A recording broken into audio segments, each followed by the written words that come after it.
a place that was going to be in the future called hell in the West, or what they call the underworld, or the underworld. The reality of that hell manifested. They already got a movie came out 2 years ago called The Lost Room. It's called The Lost Room, including that movie with what's your boy 1411. I think that was the name of it. With John Cusack and Samuel L. Jackson. I think it was what was it? It was let me see if I can find the name of the movie. These movies came out around the same time. One of them was popular, the one that came to the theaters with Samuel L. Jackson. But the one, huh? Armageddon? Hello? No, and I'll tell you, I got it right here. It's called, it's a movie with Samuel L. Jackson and John Cusack. And the name of it is, hold on, I got it right here. I was, had to go back out and buy it. It's called 1408. 1408, Samuel L. Jackson. And it was about a room and some horrific stuff that happened in the room. It happened in the room that set up a vortex and set up multiple dimensions of hell. There was another movie called The Lost Room that was the definitive one. It came on Sci-Fi Channel, but they did make it into a DVD. It was a 2-night movie, but and it's called The Lost Room. So these movies come out. They told us back in 1995 that these movies they'll put out. They say the spirit world comes and they inspire these writers to write these movies. And when these movies come out, they tell a tale of some stuff that's actually happening. You see what I'm saying? Let me give you an example. There's a movie called Hot Tub Time Machine. Real funny movie. But they went back to the 1980s in a hot tub. They only mentioned one historical figure in the movie, because when they got back to the 1980s, they didn't know it was in the 1980s until they asked the question, what color was Michael Jackson? And this was like 1986, and they said he's black. So it was right before he lightened up. And that's when they knew they was back in the 80s. That was the only historical person that they mentioned, and he's made the transition. They mentioned a group called Poison in the movie. Now, when this movie came out, they only mentioned Michael Jackson as a historical person, and they mentioned a real group called Poison. And the leader of that group, the lead singer of that group, was a guy by the name of Bret Michaels. So whenever they made this movie and they went back in time, when that movie was in the theater playing, Bret Michaels started brain hemorrhaging. True story. He started brain hemorrhaging. So it means that these things that you're thinking is just mythology, stuff that's set up. No, you create things on the earth plane that is real. So when the movie came out and it was going back and forth through time, and they had the movie, and it was mentioned in Poison, a real group, and Bret Michaels being the actual person, Bret Michaels started brain hemorrhaging for real. You see what I'm saying? Right. Okay, so going back, they make these two movies, The Lost Room and 1411, and all of this particular stuff was talking about a room, 1408.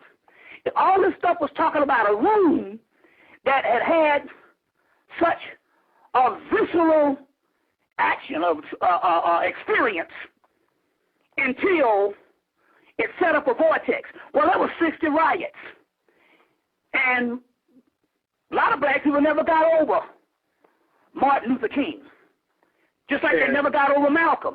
But you got to understand, Malcolm was not known to most of the country like Martin Luther King was. You see what I'm saying? There was whole towns in the South never even heard of Malcolm X. You see what I'm saying? And you see, although he's a historical figure, Martin Luther King was the biggest black leader we ever had. There's much. And not only that, when it happened, the entire planet knew about it. You see what I'm saying? Yes. The entire planet knew about it. And as a result, it set up a vortex. It opened up Dante's Inferno. In so many words, it opened up a gateway to hell. And so what happened was, they said, well, look, what you have to do when you go, you have to go and you have to call on all of the Legba figures, Anubis, Tahuti, Thoth, Hermes, Iberus, Ishu, Ganesha. Right. You see, all of those figures. And then you have to call on the Christ figures, Horus, Vishnu, Kalki, Sekhmet, sun goddess. You see what I'm saying? You have to call on that to cross. Oh, and for some reason I had to put down these pictures. I had to spit the Haitian rum, and then I put down a picture of Haiti. Not the death in Haiti. They went over to Haiti a few weeks after and took a picture of a beautiful mountain. Took the picture, put it down, and some kind of way, something ended up in my pictures. It's a picture of Maya standing in a brand new temple, like a new temple of the future. It's one that I have in my picture packet that I sell. And I'm telling people, I implore you to get this thing. It is taking on a life of its own. We've even located and found a picture of Zarabanda. We've had his babies, but we didn't have the actual picture. We've got a new picture of Zarabanda up in there, which is the Congo deity, which in all honesty, Zarabanda is also one of the opener of the ways. So now, going back, so we had to open that gateway up. So what happened was, and to release all of that negative energy that was trapped, that was trapped. Now, what happened was, so I went to the Lorraine Motel, and it's a tourist attraction now. So when I got there was buses lined up, white folks from all over the world. Buses was lined up. So what happened was, it rained a little bit before that, and they were waiting on the bus. And for some reason, I don't know, I think it must have been something spiritual. I might have been in another dimension. I stepped into the courtyard of the Lorraine Motel, and there was nobody out there but me and the brother named Bango who drove me to the hotel, and another black woman sitting on a wall, an older black woman in her late 60s sitting on a wall. And that was it. But there was white folks in the room, and it was about 10 buses lined up, but I was out there by myself. Did the ritual, open up the gateway.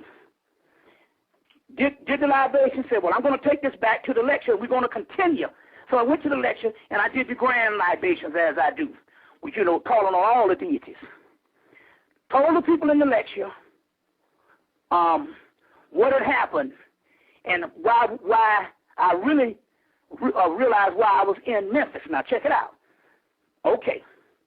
Now,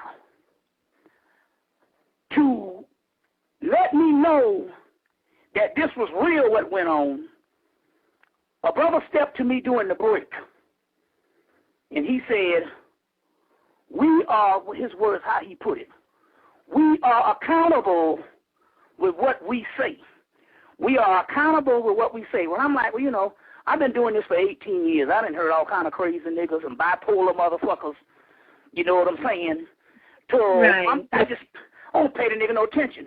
And then he turned around and said, brother, I was offended by those libations. And I said, what, motherfucker? I jumped up and I said, put this nigga on the camera. He's like, oh, brother, I told you that you going to out me. I'm like, yeah, motherfucker, I'm going to out your ass. He said, I was offended by the libations. So I just went into, we got all these crazy people, and all. We got some real maniacs out here. But it wasn't until I got back home until Linda actually hit me to what was going on. When the brother said that he was offended by the libations, it wasn't the brother, it was the spirits, the negative spirits that was in that room and occupying that room. Once the door was open, they had to leave. So what they did, they came to the lecture and they found probably the most bipolar nigga there was, you see what I'm saying, and possessed him.